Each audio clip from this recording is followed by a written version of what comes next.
Ninguém fracassa enquanto não se rende. Fala sério, que frase de impacto pra gente começar. Olá e boas-vindas a mais uma análise visual. Hoje a gente vai mergulhar de cabeça num dos textos mais densos e, honestamente, fascinantes do esoterismo ocidental. A ideia aqui é decupar tudo, visualizar os conceitos e entender o que realmente está por trás dessas palavras, para garantir que cada detalhe mecânico e filosófico fique super claro para todo mundo. O nosso grande foco hoje é o capítulo 12 do livro de ouro de Saint-Germain, que se chama Deus em Ação.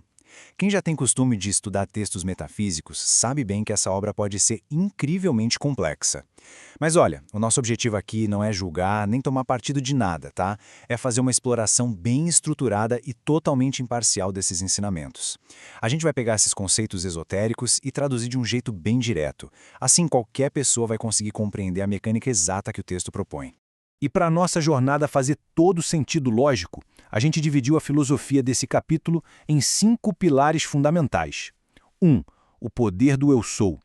2. Ilusões e aparências externas. 3. Justiça e retribuição universal.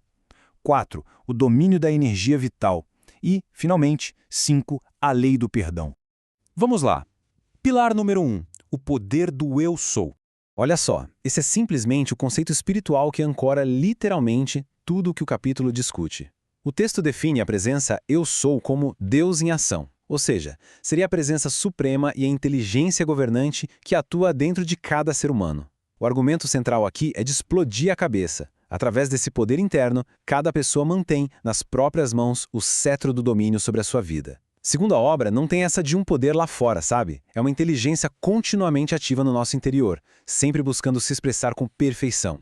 E o motor por trás de todo esse poder é descrito com uma citação muito marcante. O amor é o eixo do universo sobre o qual tudo gira. Só que peraí, o texto faz uma ressalva super importante aqui. Não é sobre amar a desarmonia ou aquela discórdia que a gente enfrenta no dia a dia. A instrução é focar em amar a presença eu sou, em absolutamente tudo. Nesse contexto, o amor é visto como a própria presença suprema no universo, algo capaz de elevar a gente acima de qualquer situação infeliz. Entrando no nosso pilar número 2, ilusões e aparências externas. Bom, se existe mesmo esse poder supremo aqui dentro, o que impede a gente de acessar isso? A obra aponta um conflito bem direto. De um lado, a gente tem o chamado mundo exterior, que é a criação humana, as aparências físicas e aquela nossa eterna mania de buscar respostas fora da gente. O texto argumenta que séculos e séculos de foco nessas meras aparências causaram toda a discórdia que a gente conhece. Já do outro lado, num contraste absoluto, temos o mundo interior. É lá que mora a invencibilidade, a harmonia e a presença eu sou. A grande sacada deles é insistir que as aparências exteriores jamais contenham a verdade, a menos que sejam iluminadas por essa presença interna. E para dar base a isso, o texto faz uma reinterpretação fascinante daquela frase super famosa: "Conhece a verdade e ela te fará livre". Ao invés de tratar isso como uma verdade filosófica abstrata e distante, o capítulo crava que essa grande verdade é, de forma muito específica, o simples ato de lembrar e reconhecer a presença invencível de Deus no interior. É meio que focar a atenção na verdade interna, como se fosse um raio capaz de dissolver qualquer tempestade que venha lá de fora. E isso nos leva ao pilar 3, justiça e retribuição universal.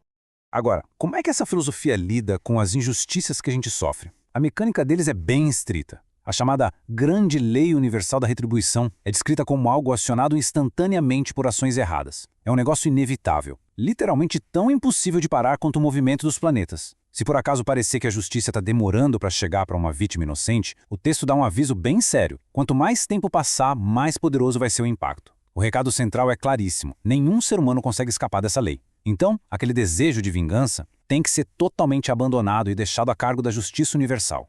Tem até uma anedota bem específica para ilustrar isso. Conta o caso de uma estudante que, passando por problemas com pessoas tentando prejudicá-la, seguiu o conselho do livro e pediu por justiça divina. Aí as consequências para os agressores começaram a rolar, e ela, por pura bondade, se arrependeu e quis, digamos, cancelar o pedido. A resposta que ela recebeu no texto é de cair o queixo. Ela foi instruída a não se perturbar de jeito nenhum, porque não era responsável pelas lições kármicas que os outros precisavam aprender. A instrução final é clara: não deixe que a simpatia crie condições destrutivas. Apenas declare que o eu sou é a única presença atuando ali e deixe rolar. Chegamos ao pilar 4, o domínio da energia vital. Olha, é aqui que o texto traz as visões mais contundentes sobre o nosso corpo físico e sobre o envelhecimento. A fonte declara categoricamente que impressionantes 95% da causa da velhice e até da perda de visão, de audição e de memória se devem ao desperdício de energia vital. E o principal canal desse desperdício, segundo o texto, o apetite sexual. A obra argumenta que essas nossas faculdades simplesmente param de funcionar quando a gente corta o fluxo dessa corrente de energia para a estrutura celular do cérebro. Inclusive, rola uma crítica fortíssima à comunidade médica, porque, segundo os autores, ela encoraja esse apetite. Tá, mas e qual é a solução que eles propõem? O método para dominar esses impulsos é baseado em 3 passos super diretos. Passo 1, notar o impulso ou o desejo. Passo 2, redirecionar o pensamento instantaneamente para o seu eu superior. E passo 3, comandar a mudança através da presença eu sou. O detalhe crucial que o livro aponta é que usar só a pura força de vontade não funciona. De jeito nenhum. Tentar controlar impulso na marra só gera repressão psicológica que uma hora ou outra inevitavelmente explode em outro lugar. O método espiritual ensinado aqui busca uma transformação instantânea baseada só na atenção e no comando divino. E para a gente conseguir aplicar esse controle no dia a dia, a obra fornece um catálogo bem prático de decretos. Olha como é prático. Se a situação exige conhecimento, o decreto é: eu sou a presença iluminadora. Para quem precisa fazer ajustes em negócios e comércio, a frase é: eu sou a inteligência. E tem até instrução para ajudar pessoas desencarnadas, usando eu sou a presença que mantém essa pessoa.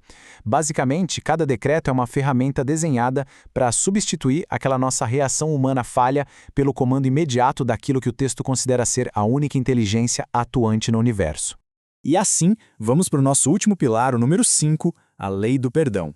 Dentro dessa filosofia toda, se tudo der errado, a ferramenta definitiva de restauração para lidar com qualquer condição negativa é resumida na seguinte frase: a lei do perdão é a porta aberta para chegar ao coração de Deus. É a nota tônica, o eixo do universo. A instrução do texto aqui é imperativa, não tem meio termo. A primeiríssima atitude que se deve tomar ao esbarrar em qualquer condição negativa ou de discórdia é invocar essa lei instantaneamente. Não há espaço para hesitação.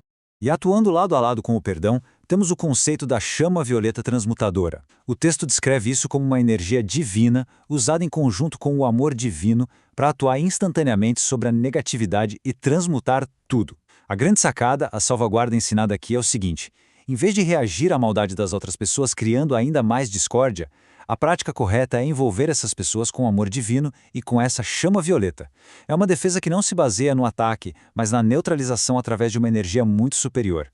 Bom, tudo isso nos traz a um único e gigantesco resumo. Toda essa tese se sustenta na ideia de que existe apenas um poder verdadeiro, uma única inteligência atuando no mundo. A promessa que os autores deixam é que, quando a gente aceita essa única presença de forma alegre na nossa mente, no nosso corpo e nos nossos assuntos diários, a recompensa é uma graça inconcebível. A pessoa se torna o princípio governante do seu próprio universo. Imagina só. Para encerrar a nossa exploração de hoje, a gente deixa aqui uma pergunta super provocativa, tirada diretamente da essência do texto. Onde é focado o peso da atenção diária? Nas aparências externas e nas ilusões do mundo exterior, ou no reconhecimento constante dessa presença interior? Essa é uma reflexão poderosa sobre como o simples direcionamento da nossa consciência pode, segundo eles, moldar a nossa realidade. Agradecemos demais pela companhia em mais essa análise visual. Continuem sempre buscando conhecimento e até a próxima!